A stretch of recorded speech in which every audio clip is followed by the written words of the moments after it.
Subscribe to our channel and press the bell icon so that you never miss any video lesson from Rao's IAS Study Circle. Join the official Telegram channel of Rao's IAS Study Circle to stay updated and get all the materials on the Telegram. The link to the channel can be found in the description box. Hello and welcome to Daily News Simplified, an answer to what, why and how of newspaper reading from UPSC Civil Services examination point of view. These are the list of the news which we will be taking up for today's discussion, and their timestamp has been provided in the YouTube description. So on this note, let's start our today's discussion from UPSC prelims and mains perspective. The first news for today's discussion is regarding the decision of Gujarat government to remit the convicts in Bilkis Bano case. Now, this news has appeared in different pages. It has appeared as an editorial which says, reviewing remission, Supreme Court should lay down norms for release of convicts on remission. Now, this news appears on page number 1, which says that Supreme Court may hear plea against remission in Bilkis case, and CGI Ramana tells counsel to file case records. And this news appearing on page number 4 highlights that remission does not mean that they are not guilty. Now, remission generally means reduction in sentence of a convict without changing the character. So there are certain issues involved with respect to decision of Gujarat government to remit the convicts in Bilkis Bano case. Now the editorial says that Gujarat government has used their discretionary powers under Cr.PC to grant remission, and this was based on a Supreme Court decision in May 2022 as it allowed the Gujarat government to grant remission to one of the convict. Now the issues involved here is that the trial with respect to Bilkis Bano case was transferred from Gujarat to Maharashtra by the Supreme Court to ensure impartiality in the trial. However, the crime occurred in Gujarat. Now, according to the provisions of Cr.PC, specifically under section 432 clause 7, it states that the state where trial was held has powers to decide case of remission. And this also becomes one of the reasons for the Supreme Court to accept the petition. So, section 432 of Cr.PC mentions about power to suspend or remit sentence, and here it says that government of the state within which the offender is sentenced or the said order is passed. So basically it is the state government where the offender is sentenced, and in this particular case it was Maharashtra government because the Supreme Court had transferred the case from Gujarat to Maharashtra. So this becomes one of the contentious issues involved in this particular case. Hence, it highlights that investigation of the case was handed over to CBI and the trial was shifted from Gujarat to Maharashtra by the Supreme Court. And in 2008, a sessions court in Mumbai convicted 11 persons for gang rape and murder and sentenced them to life imprisonment. And the conviction was also upheld by Bombay High Court and also the Supreme Court. Now, we all know that Article 161 of the Indian Constitution empowers the governor to grant remission in certain cases. And this power of remission of the governor under Article 161 is not a discretionary power, and it is done based on the advice of Council of Ministers. And this particular decision taken by the governor under Article 161 is also subject to judicial review. However, according to Cr.PC, there are certain instances in which the state government has to take consent of the central government to provide remission under Article 161. And these provisions have been provided under section 435.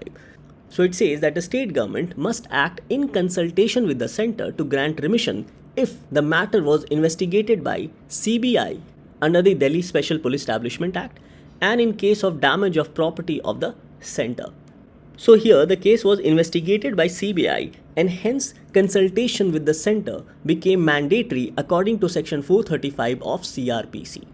Whereas under section 432 clause 7 of Cr.PC, the appropriate government to grant remission is the government of the state within which the offender is sentenced or the said order is passed, which in this case happens to be the state of Maharashtra. Hence, the problems with the decision of Gujarat government with respect to remission is the fact that center was not consulted. It says that remission panel consisted of legislature, and this vitiated or cushioned the decision of remission. Now, the editorial highlights that ideally a remission panel should comprise senior government officials in charge of home or law, a district judge, the prison superintendent, and officers who deal with probation and rehabilitation of offenders. However, in this case, the remission panel also consisted of legislatures from the government, and this vitiated the entire remission process. Another problem highlighted in this editorial is that objection of district judge who passed the sentence was disregarded, and this also raises legitimacy of the decision of remission by the Gujarat government. Further, there is a general practice that in cases of remission, those judges who have given the verdict are also consulted. However, this was not done in this particular case. So these can be said to be some of the problems which have been highlighted in the editorial with respect to the decision of remission by government of Gujarat. So from our examination perspective, you must know that the governor has power under Article 161 to grant remission, and this power of the governor is based on the advice of his Council of Ministers. However, this decision of the governor under Article 161 and also that of the president under Article 72 is subject to judicial review. However, the state government must consult the central government if the case was investigated by CBI under Delhi Special Police Establishment or by any other agency empowered to make investigation into an offence under any central act or act other than the Criminal Procedure Code. If the case involved misappropriation or destruction or damage to any property belonging to the central government, or case was committed by a person in service of the central government while acting in the discharge of his official duty, and shall not be exercised by the state government except after consultation with the central government. So this has been mandated under section 435 of Cr.PC. So apart from Article 161, there are also certain provisions in the Cr.PC based on which the state government is mandated to consult central government in cases of remission. Now, apart from section 432 and 435 of Cr.PC, let us also go through section 433A of Cr.PC, as it is also correlated with Article 161 of the Indian Constitution regarding powers of governor. Now, section 433A says that it adds a restriction on powers of remission or commutation in certain cases. Now, commutation means changing the punishment from one category to another. For example, changing death sentence to life imprisonment. So, section 433A says that if a person is convicted with imprisonment for life for such offences where death was also one of the punishment, or where a sentence of death imposed on a person has been commuted, that is changed to imprisonment for life under section 433, then in such instances the convict shall not be released from prison unless he has served at least 14 years of imprisonment. Now the question here is that what if governor remits the sentence of such a convict before completion of 14 years, or can the governor remit or commute the sentence if the person has not served 14 years of imprisonment? Now in this case, there is a Supreme Court judgment which says that Article 161 of the Indian Constitution overrides Section 433A of Cr.PC. And here the Supreme Court held that powers of governor under Article 161 to pardon overrides the restrictions imposed under Section 433A of Cr.PC, even if the prisoner has not undergone 14 years or more of actual imprisonment. So, even if a prisoner has undergone say 10 years of imprisonment, then still the governor can remit such convict under Article 161. It further says that Section 433A of Cr.PC does not in any way affect the constitutional power conferred on the president or governor to grant pardon under Article 72 or 161 of the Indian Constitution. And it further says that if the prisoner has not undergone 14 years or more of actual imprisonment, then the governor has power to grant pardon. And such power of the governor under Article 161 is in the exercise of power of the sovereign, even though the governor is bound to act on the aid and advice of the state government, that is the Council of Ministers.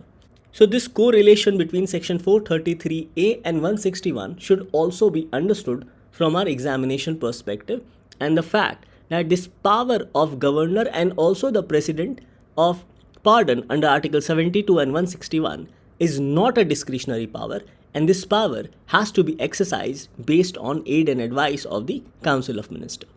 Now this topic becomes important both from the perspective of prelims and mains. Under prelims, this topic gets covered under rights issues and also with respect to the remission power of state government, and in the mains, this topic gets covered under GS paper 2. So here let's wait for the final verdict of the Supreme Court. With this, let's take up the next news for discussion. The next news to be taken up appears in the article section on page number 6. Now this news says the implications of 5G rollout for law enforcement. With a shaky cybersecurity foundation, the impact on crime and criminals could be serious. So this article basically highlights about the impact of 5G rollout, which is possible in September 2022, especially for the law enforcement agencies. And in this regard, this article mentions a key important aspect of 5G rollout, and it says that 5G will have high bandwidth and low latency. So here, first of all, we need to understand both these terms with respect to bandwidth and latency, so as to understand its implication with respect to law enforcement agencies. Now, bandwidth refers to the measure of data which can be transferred from one point to another in a given amount of time or in a specified time. Now we can understand this through an example. Suppose this is a highway in which 6 different cars can travel simultaneously. So basically there are 6 lanes.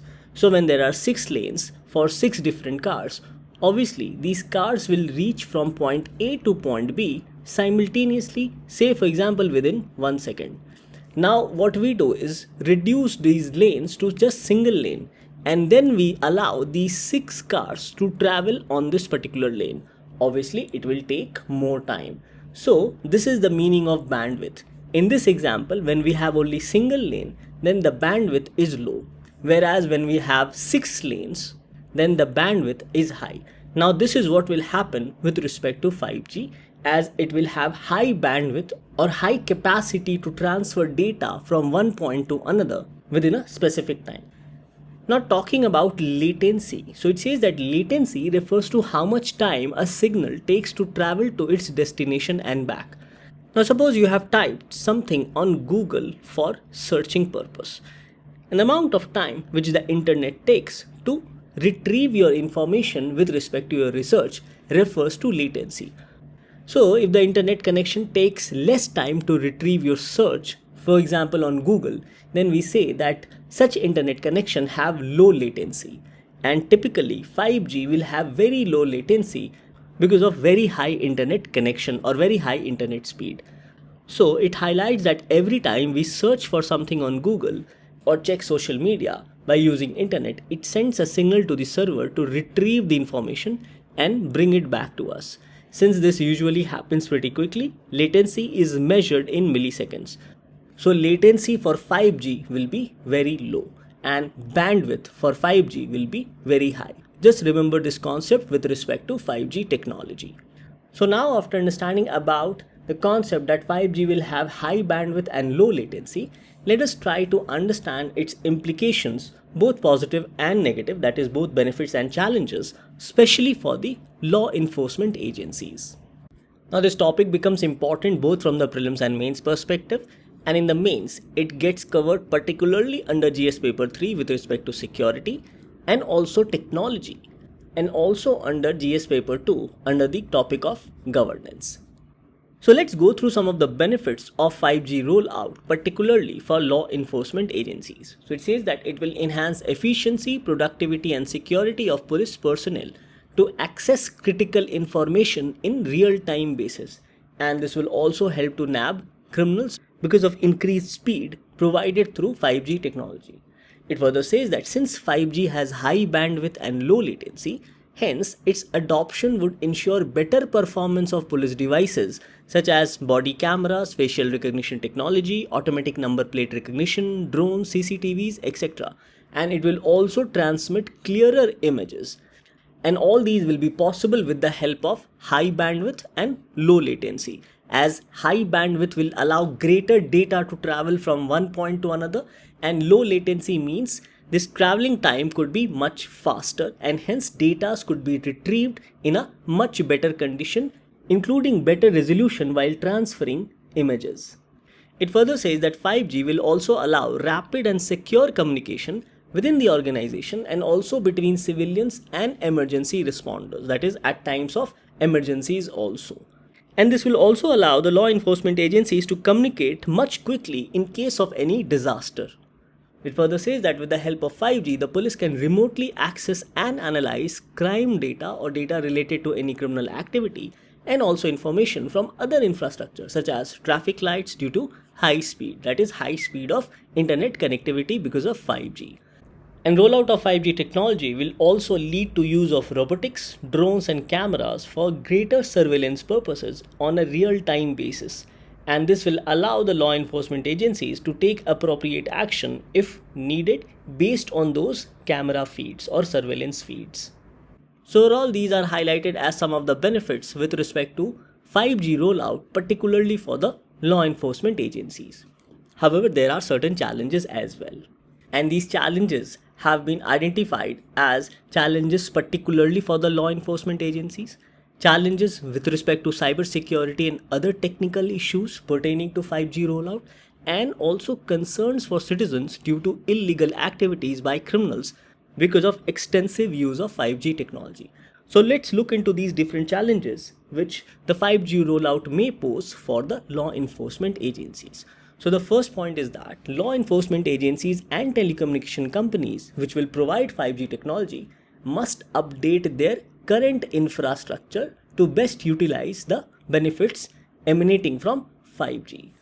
Now this is also because the government, particularly the police and other law enforcement agencies, uses outdated technologies, and in this regard the article says that the government must procure tools to access high-speed 5G data in a secured manner. That is, these data not only should be accessed but should be done in a secured manner so that these data are not breached, as breach of such data, particularly with respect to law enforcement agencies, might have security issues or might face security challenges. It further says that systems used by police at ground levels are outdated and police must invest in modern tools, software and also infrastructure to bridge the technology gap. So these are the challenges whereby the law enforcement agencies, including the police, must update their infrastructure so that they can best utilize the rollout of 5G technology. Now the second set of challenges is with respect to cybersecurity and other technical glitches. So obviously, rollout of 5G technology also comes along with cybersecurity risk. And of late we have seen that cybersecurity attack, particularly from Chinese firms, have increased. Now in this regard, there is also another news in the text and context section which we will see later. So it says that implementing 5G technology without addressing cybersecurity issues may pose reasonable risk on the internet infrastructure within the country. It further says that 5G is a software-defined digital routing technology, and this makes it susceptible to cyber threats such as botnet attacks, man-in-the-middle attacks, and distributed denial of services overload. So all these are different types of cyber attacks. Now it further says that as 5G lacks end-to-end encryption, hackers can plot their attacks more precisely and perpetrate cyber crimes by hacking into systems or disseminating illegal content. Now since 5G lacks end-to-end encryption, it means that any data which is transferred, say from point A to point B, can be retrieved in its original format and hence can also be misused and can also be used for illegal purposes. So in such a situation, all kinds of data such as personal data through social media accounts, official data of the government or even sensitive data pertaining to national or regional security may be subject to cyber attack. Now we have seen that 5G technology has high bandwidth, that is, it allows more data to travel between one point to another. So here it says that the bandwidth expansion due to 5G will enable criminals to embezzle databases easily. Now because more data can be transferred from one point to another in a limited time, hence data embezzlement or data theft can become a real problem. And because of high bandwidth, the frequency of attacks could increase with time as 5G connects with additional devices in future, such as automated homes, offices, cars, etc. Now coming to the third and very important point highlighted in this article is concerns for citizens due to illegal activities by criminals with the help of 5G technology. So it says that criminals can set up fake 5G towers and manipulate it to receive personal, official, or other messages impacting public order or national or regional security. Further, terrorists too can benefit from 5G because of high speed, as it will allow them to execute attacks more rapidly and precisely. So, with the help of 5G technology, terrorists may plan attacks without having to travel physically or use telephones. Now, because of 5G technology, it will leave very less digital footprint for law enforcement agencies to act upon. So, this also poses a significant challenge for the law enforcement agency. Another set of challenge is that criminals could use 5G technology to conceal their activities or mask their location. Now, the criminals can also use the technology to track their victims and also their movements in a very less span of time, or rather on a real-time basis, and hence can coordinate onslaughts through real-time communication with each other. So, this also poses a threat to public order.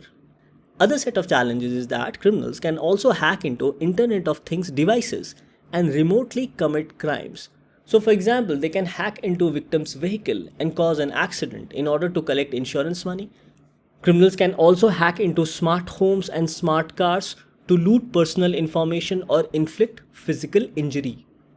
Now, another set of challenges is that there could be lower probability of criminals getting caught when they commit identity theft or credit card fraud or steal information from computers, smartphones, or tablets because of lack of digital print in real time. So, all these can be said to be some of the real challenges which may be faced by law enforcement agencies because of 5G rollout. As 5G rollout will not only improve efficiency but also increase cyber attacks by criminals. So after going through these several challenges, the question remains as to what needs to be done. So here the authors have highlighted that there is a need to identify the different types of crimes which can be committed by using 5G, and the police personnel and law enforcement agencies must be made aware about these different types of crimes. So these different types of crimes can be, say for example, data theft, threat to digital economy, various kinds of cyber crimes, crimes pertaining to electricity grid, what we saw in Mumbai, meddling with air traffic control or other modes of communications, etc. So all these different types of crimes which can be committed by the use of 5G technology must be identified and should be shared with the law enforcement agencies, including the local police. Next, what needs to be done is that law enforcement agencies and particularly the police personnel needs to be trained in dealing with upcoming crimes related to 5G technology. Further, the article says that the government and telecom companies providing these 5G technologies can set up a 5G crime monitoring task force to monitor and identify new crimes and develop countermeasures against these crimes. So, after identifying these different types of crimes or cyber crimes done with the help of 5G technology, these different type of crimes must be made a punishable offense by enacting suitable laws or by amending suitable laws such as Indian Penal Code. So it says that use of 5G technology to commit illegal activities must be made a punishable offense by enacting suitable laws. It further says that regulations may also require telecom companies to allow police officers access to their equipment to track the location of victims and perpetrators of 5G facilitated crimes for countermeasures.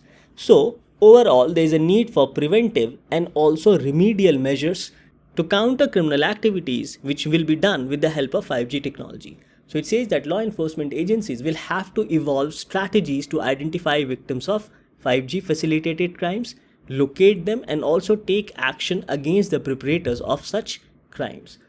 Hence, rollout of 5G technology poses a significant challenge for the law enforcement agencies, and these are some of the suggestive steps which needs to be undertaken.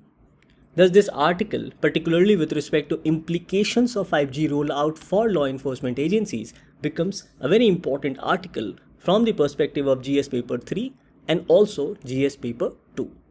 The next news to be discussed appears in the text and context section on page number 8, and it deals with the importance of Chabahar port, as you can see. So it says reinvigorating the Chabahar port. Why has interest in the Iran-based port suddenly spiked? How has the port construction progressed so far? So this news highlights that the Union Minister of Port Shipping and Waterways visited Chabahar on August 20 this year, and Mr. Sonowal reviewed the progress in the work on the terminal and also handed over 6 mobile harbour cranes to improve efficiency. The news further highlights that Chabahar plan had 3 main objectives: to build India's first offshore port, to circumvent trade through Pakistan, and also to find an alternative land route to Afghanistan. Apart from these 3 important objectives for the Chabahar port for India, there was a fourth and a very important strategy as well, whereby the government hoped to provide Central Asia with an alternate route to the China-Pakistan economic corridor. So these are some of the important highlights as to why Chabahar port has always been important for India. But because of strained ties of Iran and with the West, mainly the United States, ties between India and Iran also were impacted. And this further led to decline in imports of oil from Iran. So on the aspect of concerns, this part highlights that the development of the Shahid Beheshti terminal in Chabahar port has hit geopolitical roadblock after roadblock, and the biggest issue being Iran's relationship with Western countries, especially the United States. So this topic becomes important particularly from the perspective of international relations under GS paper 2, and questions can also be asked in the prelims examination, particularly regarding the location of Chabahar port and also the importance of Chabahar port for India. So as we have already seen that Chabahar port is extremely important for India, not only for its location but also the fact that it provides inroads for India not only into Afghanistan but also into Central Asian countries. And Chabahar port can also act as a gateway to Europe and Russia for Indian trade. So the importance of Chabahar port for India can be said to be, so the importance of Chabahar port is that it is India's first offshore port built by India. Obviously the idea is to circumvent trade through Pakistan and also find alternative land route to Afghanistan along with inroads into Central Asia. Now this inroad into Central Asian countries will provide the Central Asian countries an alternative to CPEC or China-Pakistan Economic Corridor. Now here the government of India has warned the Central Asian countries of the debt trap policy pursued by China, and Sri Lanka was its latest casualty because of its debt trap policy. Another importance of Chabahar port lies in its strategic location, and because of its strategic location, it becomes important not only for Indian Navy but also for India's defense establishment. Further, by building Chabahar port, there is an opportunity to further strengthen ties, including maritime ties with Iran. And as already stated, that Chabahar port for India will act as a gateway to Europe, Russia and Commonwealth of Independent States or CIS countries. Further, Chabahar port being a transit hub and its link to international north-south trade corridor further highlights its importance for India, as it also connects to Russia and Europe. So these can be said to be the reasons as to why Chabahar port is still important for India despite straining ties between India and Iran, mainly because of United States and the threat of sanction by America. Now regarding the steps taken by India with respect to Chabahar port, the first agreement for Chabahar was signed by the then Prime Minister Shri Atal Bihari Vajpayee in 2003, and the plan had threefold objective. Now this we have already discussed. These were to build India's first offshore port and to project Indian infrastructure prowess in the Gulf, to circumvent trade through Pakistan given the tense ties with India's neighbor, and also build a long-term and sustainable sea trade route for India. And thirdly, to find an alternative land route to Afghanistan. Now further, during the Prime Ministership of Manmohan Singh, it saw construction of Zaranj-Deliram highway in Afghanistan as logical extension to connect trade route from border of Iran to that of Kabul. And this highway was utilized to transfer humanitarian aid from Chabahar port to Kabul. Further in 2016, Prime Minister Modi signed an agreement to develop Chabahar port as well as the trilateral agreement for trade through Chabahar with Afghanistan. So these are some of the steps taken by India to develop Chabahar port. Now despite these steps taken by Government of India to build Chabahar port, ties between India and Iran of late have declined, particularly after US walking out of the Iran nuclear deal also known as Joint Comprehensive Plan of Action or JCPOA. Now, JCPOA was an agreement signed between Iran and P5 plus 1. Now, this P5 plus 1 countries were the 5 permanent members along with Germany. So, the members were China, France, Germany, Russia, UK, and America. And this agreement was signed in July 2015. Now, this agreement was also passed by the United Nations Security Council. So, after United States during Trump era walked out of Iran nuclear deal, it also led to decline in relationship between India and Iran. And also because of threat of sanction by United States, India reduced its oil imports from Iran due to fear of US sanction, and this further strained ties between India and Iran. Now, after Taliban government came into power in Afghanistan, India stopped humanitarian aid which was provided to Kabul or Afghanistan through the Chabahar port. So because of all these reasons, development along the Chabahar port was slow.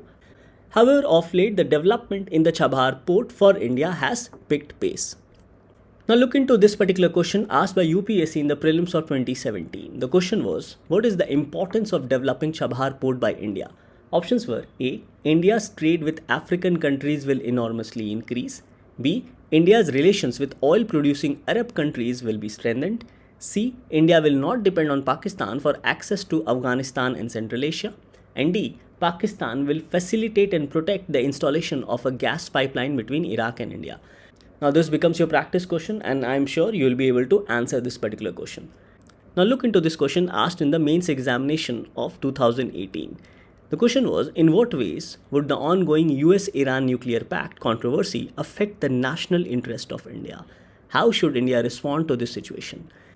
Now this question still remains valid in the present times as well, as because of US walking out of Iran nuclear deal, it led to decline in India-Iran ties. But of late, India and Iran are trying to rebuild their ties, and India's interest in the Iran-based Chabahar port has now picked up. Not only because of economic reasons with respect to trade, but also because of its strategic location next to Gwadar port, which is 170 km. Now Gwadar port is located in Pakistan. So we see that this topic becomes important both from the prelims and mains perspective, and in the mains gets covered under GS paper 2 with respect to international relations. Now the next news also appears in the text and context section, and it says Chinese tech firms under wider scrutiny in India, mainly because of tax evasion and also increasing cyber attacks. So it says that why have the offices of Chinese companies like Vivo, Xiaomi and Oppo has been searched? Will these companies exit the Indian market? Most likely no, because of the cheap products which they provide. And as of now, there is no alternative Indian brand or another brand which can replace these Chinese companies, especially in the smartphone market. So the gist of this news says that in India, Vivo, Xiaomi and Oppo have been broadly accused of tax evasions, discharging illegal remittances, forced identification and incorrect disclosures. Basically, they are providing wrong details and are also accused of tax evasions and discharging illegal remittances in the name of royalty. Now it further says that across the world, Chinese companies have been disfavored for providing critical infrastructure for essential telecommunication services. Now, according to Reuters, it reported that even the Biden administration was investigating Huawei over concerns that cell towers in America were fitted with gear that could capture sensitive information from military bases. Now, Chinese companies are also accused of similar trends in India as well. And because of this, Chinese firms were not allowed for 5G auctions. Now, despite these threats and concerns, the article says that because of the cheap products offered by Chinese companies and its deep penetration in the Indian market, it says that, however, an outright ban for Chinese smartphone players is unlikely in India. So this news basically becomes important from the perspective of security, and in this regard, let's go through the various accusations against these Chinese companies, as questions can be asked in your mains examination as to why Chinese companies are a threat for India. So the accusations are regarding tax evasions, discharging illegal remittances in the name of royalty, providing forged identifications or providing incorrect disclosures, violation of Foreign Exchange Management Act, that is FEMA, providing falsified addresses, custom duty evasion leading to violation of Customs Act, and also customs valuation determination of value of imported goods rules 2007. Basically, they are not providing proper valuation of their imported goods, and there are also discrepancies in their balance sheet. Chinese firms are also accused of cyber attacks, and the cyber attacks at times is also state owned or state sponsored. So it says that cyber attacks aimed at collecting information of a sovereign's critical infrastructure. Now, Mumbai blackout was carried out by China linked hacker group Red Echo as a follow up act to the Galwan Valley clash between India and Chinese army. The news further says that Chinese intelligence firm Pharma reported that Chinese state-backed groups had targeted the IT systems of Indian vaccine makers Bharat Biotech and Serum Institute of India. Now, this was done because of India's vigorous vaccine diplomacy across the world. Further, the Chinese firms are also accused of utilizing overseas business contracts and activities to pursue their cyber espionage campaign. And a crucial part of this cyber espionage campaign by the Chinese company is provision or providing telecom network and fiber optic communication infrastructure. And through these IT infrastructure, they end up collecting various sensitive information. So it says that even in United States, Chinese telecom firms have been accused of stealing sensitive defense data through mobile towers. And even the Biden administration is investigating Huawei over concerns that cell towers in the country, that is in America, were fitted with gear that could capture sensitive information from military bases and missile silos, which could be transmitted to China. So these are the various accusations on Chinese firms. However, it is unlikely that the government of India will outrightly ban the Chinese smartphone companies because of their penetrative reach. Now let us understand the next two news mainly from the prelims perspective. Now this news appearing on page number 9 in the text and context section mentions about acculturation. Now acculturation is a sociological concept that explains changes that occurs when two or more groups come into contact with each other and exchange aspects of their cultures. And aspects of acculturation is visible in India's diversity. So this concept of acculturation was coined by American geologist John Wesley Powell. And acculturation is defined as the process in which a person or group from one culture comes into contact with another culture and hence adopts their values, their practices, their habits while still retaining their own distinct identity. So people from these two different cultures interact with each other. They adopt their different aspects, yet retaining their own distinct identity. So this is what is referred as acculturation. Now, other than acculturation, there is another concept known as assimilation. Now, assimilation refers to the process by which individuals or groups eventually become indistinguishable from the culture they come into contact with.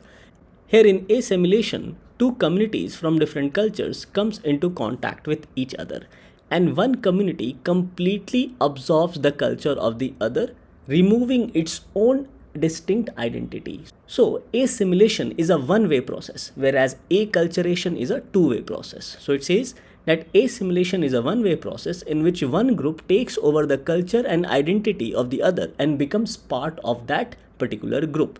Whereas acculturation refers to acquiring and modifying the culture of a group through contact with one or more cultures, and acculturation affects various aspects of life such as dietary patterns, fashion, art, architecture, work culture, and also literature. Now under acculturation, the group retained its own cultural practices also as a distinct identity. Whereas in assimilation, the distinctness of one's culture is absorbed or lost. Now, under acculturation, the minority community adopts aspects of the majority to fit in, and the culture of majority is also influenced by that of minority. Whereas under assimilation, the group loses its own cultural identity. So, overall, acculturation is a two-way process and assimilation is a one-way process.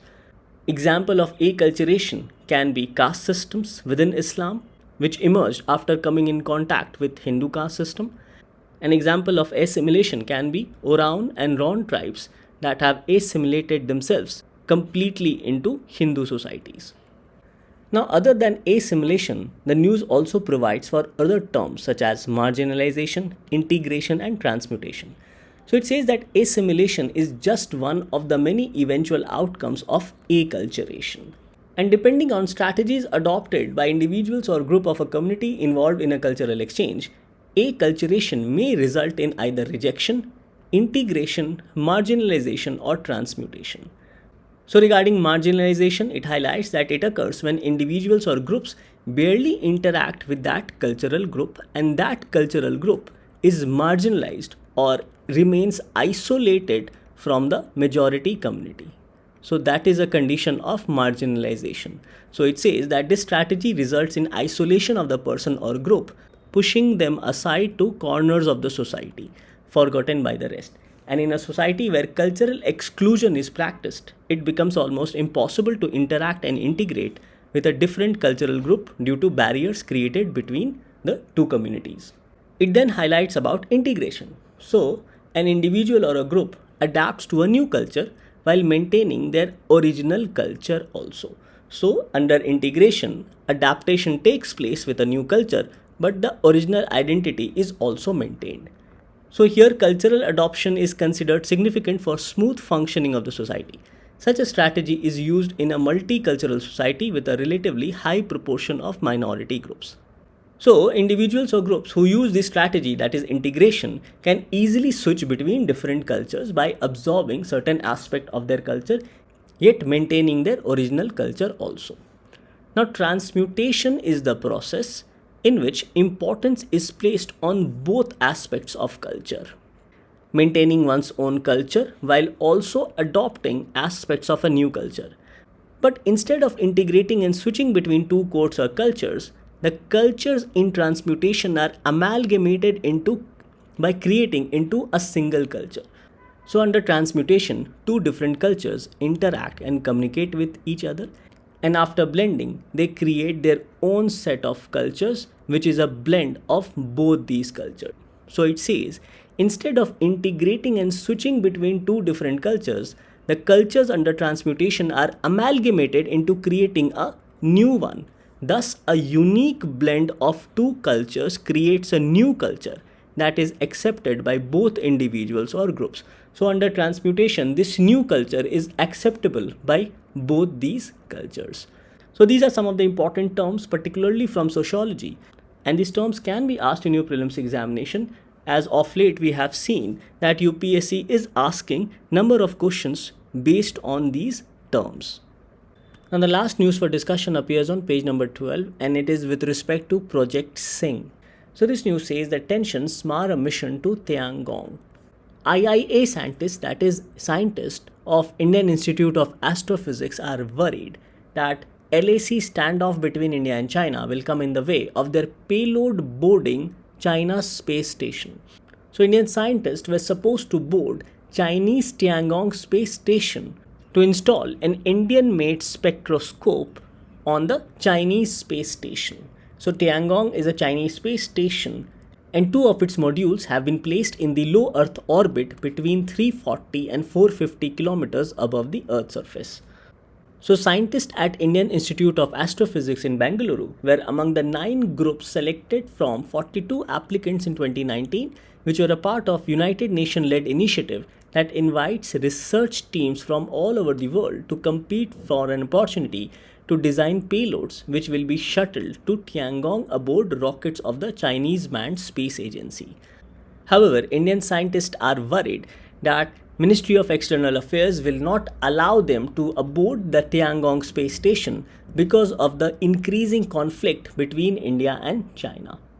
Now regarding Tiangong space station, it says that the T-shaped space station, when complete, is expected to be around 20% as massive as ISS or International Space Station, and the space station consists of 3 modules, 2 of which have already been launched in April 2021 and July 2022, and the third module of Tiangong is expected to be launched this October. And once the third module is launched, this will be the only second such station or space station after the ISS in orbit. So in this new section, we need to know about Project Sing, or Spectrographic Investigation of Nebular Gas. Now, a spectrograph is an instrument that separates incoming light by its wavelength or frequency and records the resulting spectrum in some kind of multi-channel detector like a photographic plate. So it basically separates the incoming light, and this will be the purpose of Project SING. So it says that the Project SING will be the first space collaboration involving India and China and mainly deals with sending and positioning a spectrograph, which is an instrument that splits lights into constituent frequencies and wavelengths to study ultraviolet radiation in space. Now, this splitting of various wavelengths, including ultraviolet radiations, will help us to identify the various gases in the space and also in the region which will be traveled by the space station. So Project SING, or Spectrographic Investigation of Nebular Gas, also involves collaboration with Institute of Astronomy, Russian Academy of Sciences, and has been designed and developed by research institutes at the Institute of Astrophysics in Bangalore. So the plan is to have it ready by the year end so that it can be launched in the summer of 2023. So in this news, you need to know about Project SING, which is basically spectrographic investigation of nebular gas, and the project will help to analyze the makeup and sources of interstellar gases in those regions which will be orbited by the space station. So in this news, you need to know about Project SING and also about Tiangong space station. And this topic mainly becomes important from your prelims perspective under science and technology. With this, let's move on to the question for the day. Based on our discussion, this becomes your practice question for the day. The question is, consider the following statements. First, Tiangong space station will be developed as an unmanned space station and will operate in the high Earth orbit. Second statement is, Spectrographic Investigation of Nebular Gas, or SING project, aims to install a spectroscope aboard Tiangong. The question is, which of the statements given above are correct? Options are A, 1 only, B, 2 only, C, both 1 and 2, and D, neither 1 nor 2. Now coming to the answer of yesterday, the question was, triple test formula has been in news lately and can be associated with. Options were A, fundamental rights, B, powers of election commission, C, judicial power of the executive, and D, reservation in local polls for OBC. The correct answer is D, that is reservation in local polls for OBC. With this, we come to an end to today's discussion. Thank you for watching DNS.